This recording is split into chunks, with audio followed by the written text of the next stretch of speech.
You know, when you think back to where you started, sitting here today, you know, what would you say to your younger self? You know, Chris, sometimes it feels surreal. I came to this country when I was 23 years old. I literally have $500 in a suitcase, no family, no nothing, right? It was an opportunity to come to the US as an engineer, which is a dream for a lot of people, you know, legal paperwork, everything. And I just said, if I'm gonna be away from my family, I'm gonna work hard. And when I look back of the last 24 years, sometimes I just don't even believe all the things that have happened and all the amazing things that I have been able to do here. So I feel incredibly blessed. Now, when you initially came here to Dallas, it wasn't here, right? Right. What brought you to Dallas? So as an engineer, at the school that I went to in Colombia, we have to be bilingual. So I went to study in Canada. And when I was there, I got an internship in a furniture company here in Dallas called the Leather Center. So the Leather Center had this program with the school that I went to in Colombia. So I got this opportunity as an intern. I was there for 6 months and they offered me a work visa. So I came to work with them as an engineer, but 7 months into the job, they went Chapter 7.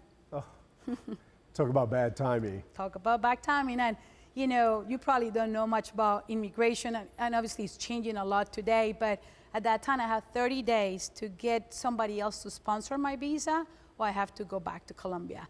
And I was lucky enough that the founder of this company had friends at his competitor, who was the Leather Center, and he gave me an opportunity. And it's gonna be 23 years in May since I started here.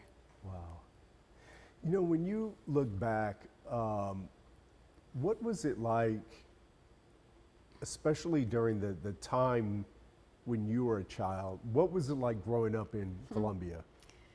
So I grew up in Medellin, Colombia, which is even more specific in the 80s, right? So when I was a kid, it's when the war with, you know, the cartels in Colombia started, you know, bombs everywhere. So I grew up in a war zone, so we couldn't leave the house past 6.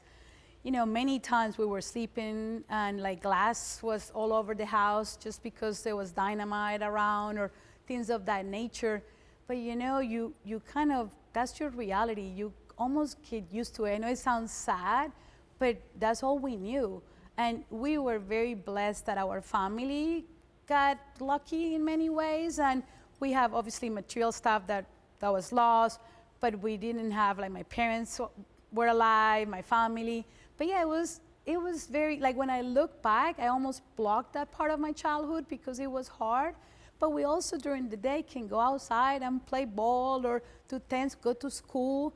Just at night, you just have to be careful. That's because that's where most of the stuff happened. And obviously there were parts of the city that were way more dangerous than where I grew up.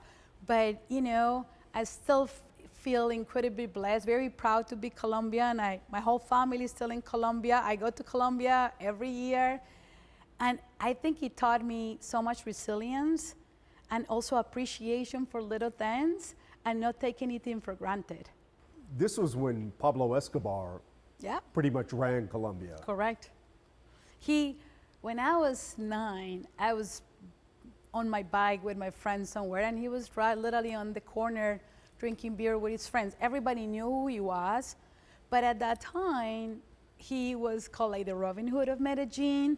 Like, they were still not like, is he a bad guy or is he protecting us from the government, right? Still, and I was very little. I was, like I said, maybe 9. So I didn't really understood. Everybody knew it was Pablo Escobar, but yeah, he pretty much ran, for sure, Medellin, and in many ways, a big part of Colombia, yeah. Was there any moment when you were a child, you mentioned a lot of this stuff would happen at night. Was there a moment you remember that kind of brought that violence home? I remember the first time that the first big bomb kind of happened, and it was literally around 8:30 in the morning. Usually happen at night, but this one was early morning. And I was getting ready to go rollerblading, and all of a sudden you just hear this insane sound and all the windows of the house just blow up everywhere. and there was an attempt to kill the governor of the state, and that's where that was the first time I remember, like, oh, this is not normal. Not that before it was, but it was a big, and his house was like a couple blocks, so it was very close to home. And from that moment, things just got even worse. Yeah. What was that like, being in the house when that, You know, what was it like being in the house when that blast went off? it's almost like an earthquake. I know it sounds crazy, but it's like everything shakes, and like you hear, like imagine a tornado, like windows blowing up inside, there's glass everywhere, you know, pieces of concrete. The construction in Colombia is concrete and brick, so it's like a little stronger than maybe some of the stuff that we have here. But yeah, it's like a big earthquake and then glass everywhere. Yeah. I know that obviously, you know, a lot of his power and a lot of the violence was all fueled by the cocaine trade during that time. How did that business impact your own family? You know, Chris, so my dad became a cocaine addict when I was 4 years old. So it affected me directly, just having my dad being one of the people that got into that addiction. And you know, my parents got divorced. We have to move in with my grandparents. So I grew up in a bedroom with my mom and my brother, but we had a roof over our heads, so feel incredibly blessed. And my grandparents took us over.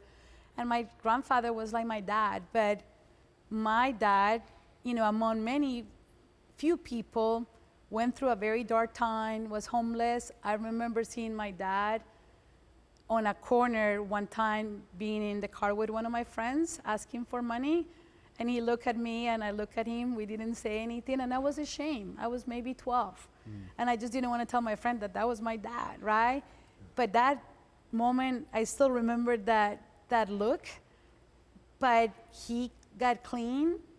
He came out of drugs, became a CPA, and my parents got back together, and I have the greatest respect for what he went through. So it did affect me directly, but again, he taught me that he can touch anybody, that sometimes and every time here in Dallas, sadly, you see more homeless now than before. And I always think that's somebody's dad, somebody's kid. They probably didn't get there because they want to. There were some circumstances that took them there, and I wish I could do more to help people in those situations. Yeah. Do you have an appreciation for, you know, going through that? Do you have an appreciation for what your parents sacrificed and did to allow you to get that engineering degree? Chris, you know, my mom particularly is the reason I'm here. She was an EN executive assistant. She worked so hard. Even though we were living with my grandparents, she did everything she could to make sure me and my brother had a private education, went to the best schools, being helped by the family. You know, Latins, like, you know, everybody wanted to help. And I have the most respect for my mom particularly, and my dad also for what he went through. And now as a mom, they pushed me to come to the US. I probably wouldn't be here if it wasn't because my parents pushed me. Yeah. I got an engineering degree, I was in love. Colombia was better at the time, by the time I graduated. But they knew I was gonna have a better life here, so I have the most respect for the sacrifices they had for me, and I try to pay them back every time, every day. I bring them to the US, I call them every day. I have a very close relationship with both of them. Yeah. You mentioned that you get the degree, you know, you go to Canada, you get this great internship here in Dallas, and you know, less than a year, the company goes bankrupt. Yeah. At that moment, what was going through your mind? I remember going into that office on a Monday morning, and it was like a big strip that said foreclosure. I wasn't sure what was happening. I'd never even seen that tape or why. And, you know, started calling my boss. Well, the company went Chapter 7. I was like, what is Chapter 7? You know what I mean? And Chris, I was like, now what? And I remember going home, I'm frantically going through every job posting there was on the internet, trying to find something. I knew I had 30 days, called my attorney, and he said, basically, you have to find somebody to sponsor you, or get married and try to get a green card, some crazy thing. I was like, I wasn't gonna get married. And you know, it was a little bit of panic, but at the same time, my family was in Colombia. I knew that I had something to go back to, but I knew I wasn't ready to do it. So I guess I trusted my instincts, started calling people, and got lucky. Yeah. Now, if I asked you from where you started, because you started as an engineer, right? Right.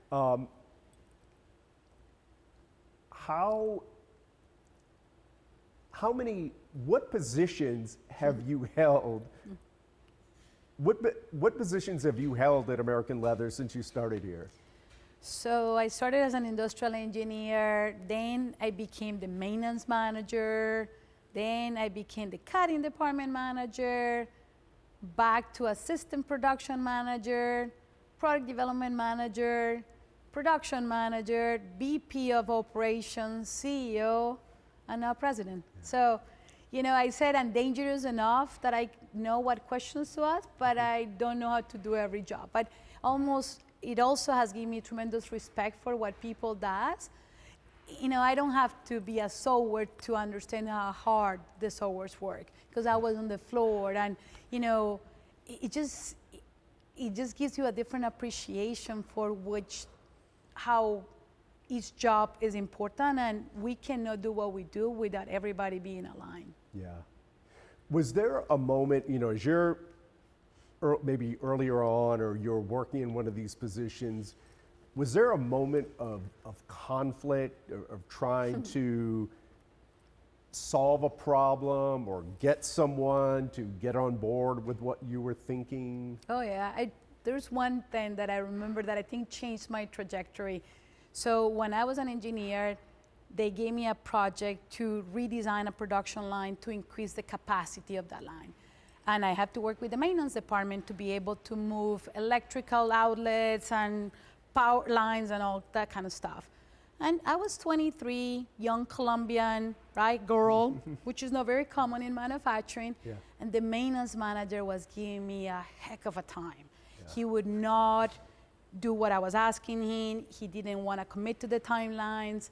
And I remember I went to the production manager that at that time was this German guy that was 6'5", 350 pounds. And he was this big guy, and he sat on his chair. He looked at me, and I was almost crying. He didn't say anything. I thought, oh, he's just going to fire me because I'm not going to get the project done. And he let me just kind of vent, and when I finished, he said, I'm going to give you one piece of advice. I said, okay. He goes, tomorrow, you're going to leave the nice lady at home, and you're going to bring the bee here. Can you do that for me and get this thing done? And I said, okay. And the next day, I was like, we're going to get this done now. I'm just tired of being nice. 3 hours later, he called us both in his office and said to him, guess what? She's your new boss. She's the manager of the maintenance department. And that was something that changed kind of my trajectory. And funny enough, he's still here, and we're really good friends. Yeah. Because I think, you know, part of growing into a leadership role, sometimes you got to be a little tough. Yes, sometimes. Yeah. It's not my favorite thing, but yeah, I am very direct. Yeah. I just want to be direct but fair, right? Yeah. I wouldn't ask of anybody to do something I wouldn't do myself. Yeah. And I think that's important. And I also cared a lot about people. Employees are our biggest asset. This company wouldn't be here without the almost 700 people that are here right now. But we also have a job to do. I always say this is not a nonprofit. Yeah. We have to make a profit. We have customer expectation. And as soon as we all do that, we're going to be just fine.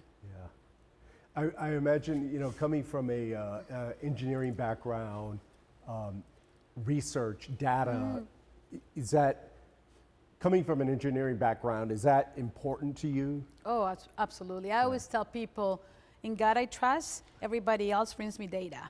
So look, I love Excel. Yeah. I love selling, which is like artistic and subjective, but you need data. So yes, I make sure we have metrics, Chris, for everything. We measure everything that happens on this factory, every minute, every piece of furniture, how many, how much it costs. We have scorecards for almost stuff that nobody else but me probably cares for. But yeah, that's what I think has allowed us to be successful and make sure that we have a high accountability environment. Yeah. You know, if you boil it down, what was, you know, when this company was founded, what's the ethos of the company? I think the ethos of the company was, how do we manufacture furniture in the United States in a time that nobody else was doing back then? So at that time, when the company started over 30 years ago, leather upholstery only pretty much came from Europe. Natuzzi, who was a big furniture manufacturer in the world, was the big leather upholstery company. And the founders saw an opportunity to create and incorporate process as engineering in an environment, an industry that used to be very artistic. So a lot of the furniture was built in North Carolina. It was a bench made, families and the cousin were there and the uncle, and it grew with the community. And they started more like, let's start creating an amazing process and the product is the furniture. That was the starting point. So lead time was like our first kind of like competitive advantage, and it grew up into innovation, design, and other aspects of the business. Because I know my wife and I have gone into a store, my wife and I have gone into a store to order a children's bed or a chair, and it's February and you get the delivery date, it's July or August. Yep. Yeah. Honestly, Chris, you know, it's interesting for us. So our promise to our customers is we get stuff out of the factory and everything is custom. So every piece of furniture is one at a time. So we don't have a warehouse with 300 sofas waiting for you to order it. What allows us to do that is from order date to shipping out of the factory, we commit to 3 weeks or less. Sometimes it's less than 3 weeks. And people ask us, like, how? It's engineering. Manufacturing, I always say, is like a symphony. It's having the right instruments play at the right time. When they do, it sounds beautiful. When they don't, it doesn't sound. It's the same thing in an operation. So this company has focused a lot on processes, technology, but it's all around people. It's how do we make it easier with instructions, with screens, with machinery for the operator to do their job consistently all the time. And that also has allowed us to grow and be more vertically integrated. What I mean by that is a lot of the operations we do in-house, so we don't have to depend on somebody else to get their staff together for us to be successful. Yeah. I wonder, how did that help you during the pandemic when so much of the world's, you know, during that time when so much of the shipping and all of this was in such disruption, the products lines were all disrupted. How did that help you during the pandemic? Tremendous help. Yeah. So at that time when the pandemic happened, first of all, nobody knew what the world was going to do. And it was the same thing for us. We had to close because we didn't know about the protocols. You know, at some point we felt that we were going to become zombies and everybody was going to die. Nobody knew, right? When things started to stabilize, our orders pretty much almost stopped for a week or two. And we were really concerned, are we going to have to shut down the company? What does this mean? And Chris, 5 weeks later, it was people couldn't buy enough furniture. Our backlog went from a 3-week backlog to a 30-week backlog, like in a matter of weeks. So our lead times escalated from 3 weeks to almost 26. Yeah. So fast. You know, what was challenges was trying to hire employees in the middle of all these protocols. So it was a really challenging time, but once we figured that out, I think, and I don't have exact data, but we were probably, if not the first, one of the first companies in the United States that went back to regular lead times. Yeah. Having our own processes in-house allow us to do things that other competitors couldn't do. So we grew almost 30% just because we were able to do things that nobody else could do. Today, even, we have a very low dependency in raw materials overseas. Having a lot of American-made stuff, a lot of American suppliers has allowed us to respond to the market faster than a lot of our other competitors. Yeah. Given the current climate with tariffs and trade, how much of an advantage is it to be made in America? It's a huge advantage for many reasons. Obviously, the American public is really into buying American. So being in the United States, being in the middle of the country, being in Texas is great. And again, we don't buy a lot from overseas.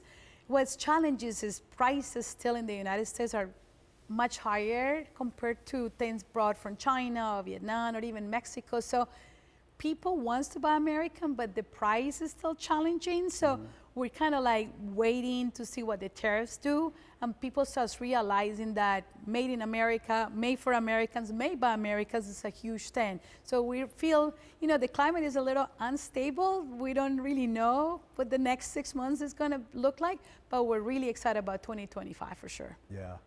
It's funny, the company's name aside, Yeah. You obviously deal in a lot of high-end fabrics as well. Yes, we do. We're talking about this earlier. The name is American leather, but out of 10 pieces, 7 come out of the factory in fabric. Most consumers still prefer fabric over leather, even though leather is a beautiful product. I love leather. I can talk to you about leather for hours. Yeah. But yeah, we have today over 1,300 SKUs of fabric, over 300 types of leather. We build millions of configurations every year based on what the consumer, what fashion is telling us to do. So yeah, it's definitely fabric is our role for sure. Yeah. How do you sort of stay on top of, when you think of current trends of fashion and style, how do you stay on top of that? I'm very lucky that I have an amazing team. So having people on the fabric side, on the leather side, on the design side that is passionate about that is key.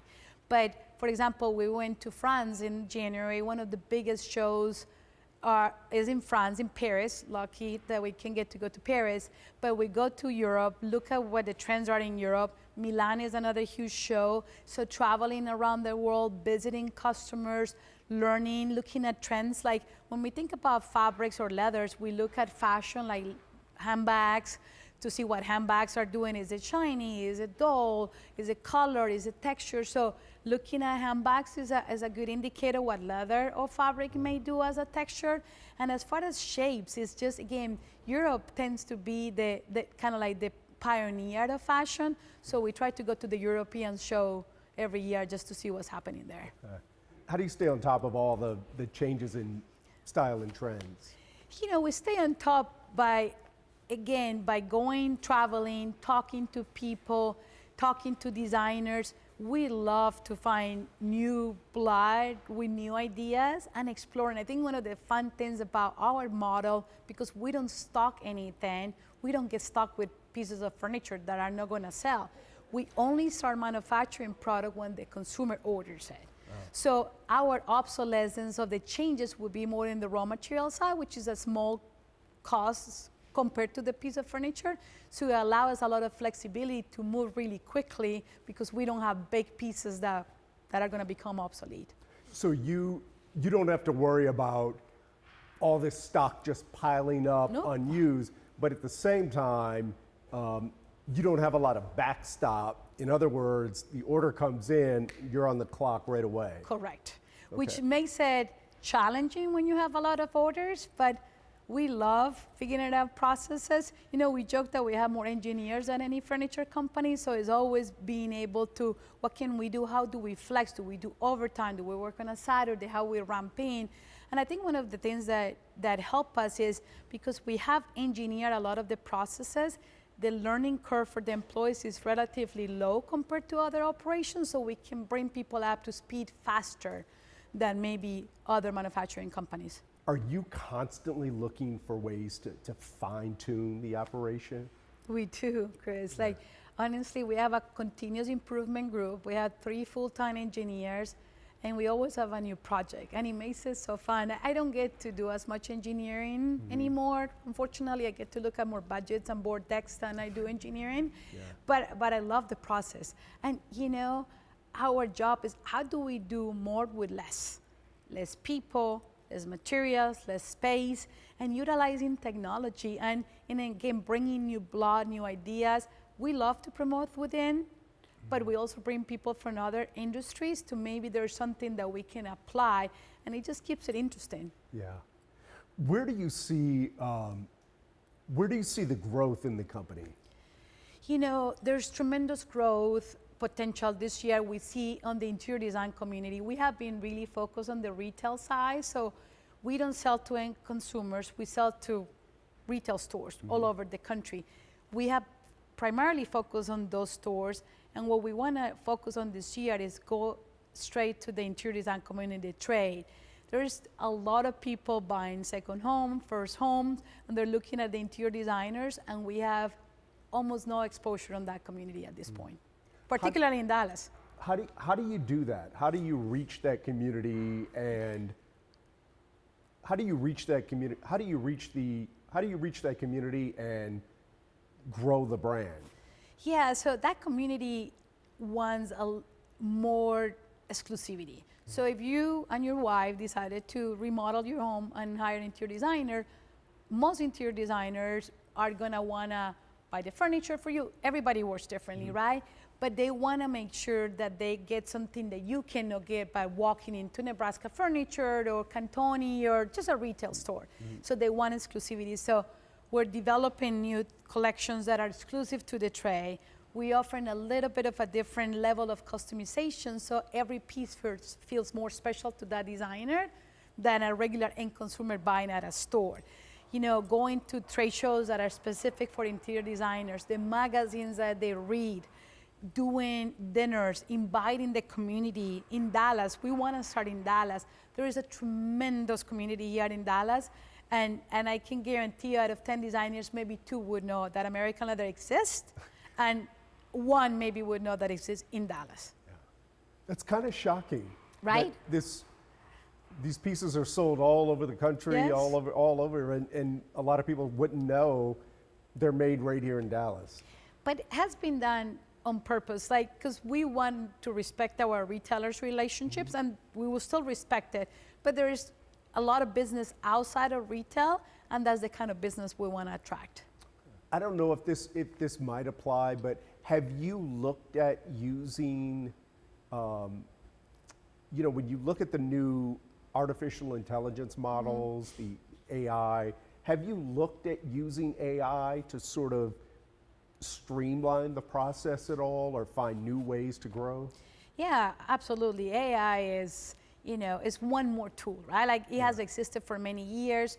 We're looking into AI and customer experience. You know, customers call with the same question: how do we maximize our employees utilizing AI? So from the customer experience perspective, tremendous potential. We're working on that right now. Secondly, looking at the supply chain, what we order, because everything is custom, it's really hard to forecast the future. So having an algorithm with tremendous power becomes very, very handy, right? So on the supply chain, maximizing how we do the production schedule to make us more efficient is a third way. And always, Chris, like how we use the machinery, the steps that the employees use, anything that is repetitive, we're always looking at technology to take it out from the employee and using the human mind for what they're really powerful, which is making decisions on the spot and not just repetitive stuff. Yeah. Just one last question. For anyone who had never heard of American Leather, what would you say to them about what makes the company different, special, stand out? I think what makes the company very special is we're really focused on innovation, quality, and design. We're made in the United States, and we have 700 amazing craftsmen that work really hard every day to make sure every piece of furniture is the best it can be for that consumer.